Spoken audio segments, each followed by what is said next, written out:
Police Chief Gascon. Madam Chair, subcommittee members, I'm pleased to be here today to discuss the impact that the 287G program is having on local law enforcement. The application of the 287G by local police has created a variety of challenges for public safety. Increased political pressure on local law enforcement to reduce undocumented immigration, coupled with federal deputation of local police to enforce federal immigration statutes, is jeopardizing sound and well-established policing practices. It is imperative that the federal government act to remedy the situation. First, we need clear guidelines that provide police with the tools necessary to deal effectively with serious criminal activity committed by removable undocumented immigrants.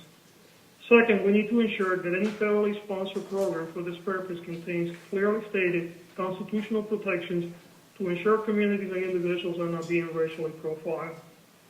Finally, it needs to ensure that sound community policing practices are encouraged.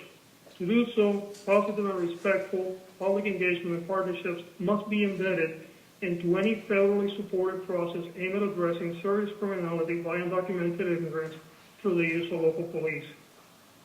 To be sure, providing local and state police with the tools necessary to address serious criminal behavior by non-citizens here without authority is a priority.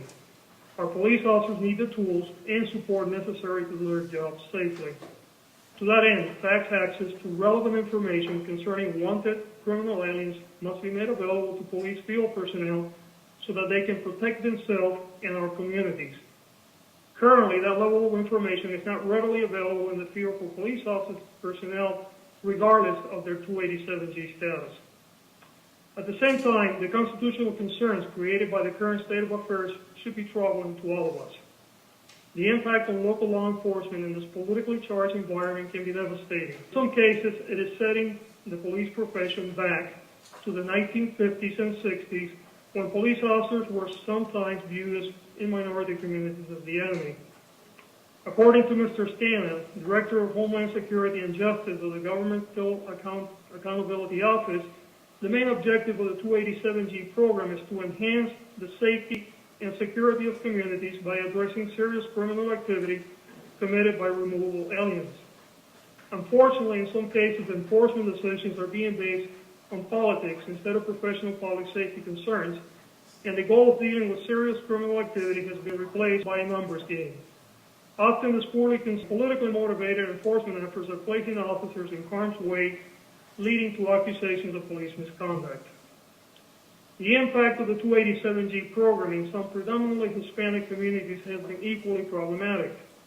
Often allegations of race-based enforcement practices are driving a wedge between the police and the impacted communities. Community policing efforts are being derailed when immigrants who fear that the police will help to deport them rely less on the local authorities and instead focus over their neighborhoods. Community policing requires effective partnership between the police and the various communities served. At the local level, sustainable safety strategies require active community participation in problem-solving efforts. For this level of community engagement to flourish, the public must trust the police. It is nearly impossible to gain the required trust to make community policing a reality in places where the community fears the police would help deport them or deport a neighbor, a friend, or a relative. In conclusion, American police officers deserve thoughtful federal leadership so that we can continue doing our best to provide our country with the security that defines a civilized society.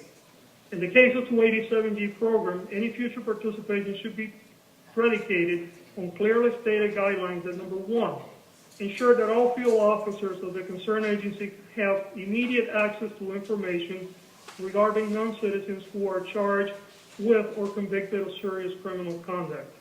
Number two, strict constitutional requirements are placed on any participating agency. And thirdly, engagement strategies by the impacted community in the form of participation in problem-solving partnerships must be required to partake in the program. And with that, Madam Chair, I'm open for any questions. Thank you very much, Chief. And finally,